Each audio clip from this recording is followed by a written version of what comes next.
Bienvenue sur Info Live TV, lundi 14 janvier, Ephraim Mélé pour un flash d'information.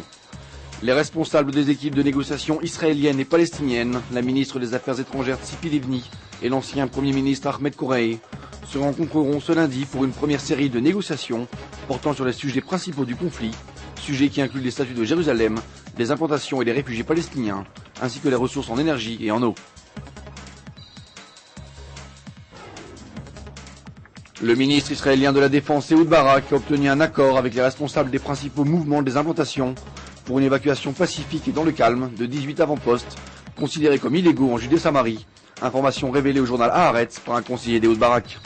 Selon le conseiller, l'intention annoncée par Ehud Olmert de faire démanteler par la force si nécessaire un avant-poste situé près de Ramallah pourrait mettre cet accord en danger. Le ministre du Logement et de la Construction, Zeev Boïm, a déclaré hier s'opposer fermement à toute éventuelle division de Jérusalem et a insisté pour la poursuite des constructions dans la ville, et ce malgré les objections formulées par les États-Unis.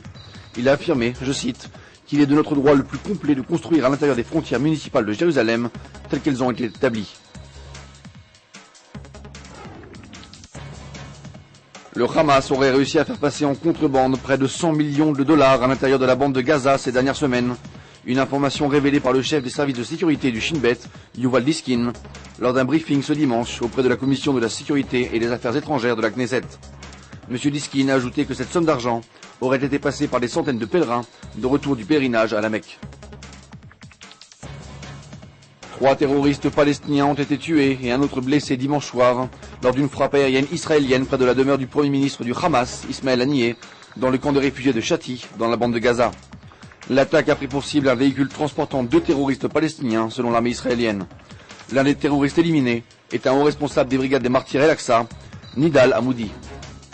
Le groupe Delek souhaite étendre ses activités dans le Benelux, la zone comprise entre la Belgique, les Pays-Bas et le Luxembourg. Le groupe Delek va en effet devenir l'acquéreur pour la somme de 150 millions d'euros d'une chaîne composée de 300 à 400 stations-service opérant en Europe de l'Ouest. Fait excessivement rare et dramatique, 2 personnes sont mortes de froid en Israël pendant le week-end, au moment où les températures sont descendues en dessous de 0 par certains endroits. Les températures resteront très fraîches jusqu'à mercredi, de -2 à 6 degrés dans le Golan, de 6 à 14 degrés à Tel Aviv et de 1 à 7 degrés à Jérusalem. Votre programme sur Info Live TV, c'est aussi un reportage sur l'école américaine de Gaza, récemment vandalisée et incendiée. Retrouvez aussi un reportage sur le jardin botanique de Jérusalem, une véritable invitation au voyage. Enfin, découvrez le marathon de Tibériade, 42 km de course sur les rivages du lac de Tibériade. Merci de nous suivre sur Info Live TV, la première télévision israélienne internationale en direct de Jérusalem.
Découvrez en avant-première le nouveau service d'Info Live TV.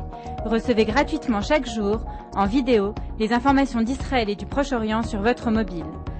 Pour vous abonner, entrez sur notre site www.infolive.tv et cliquez sur la bannière Service téléphone mobile. Aujourd'hui, le monde entier parle d'Israël.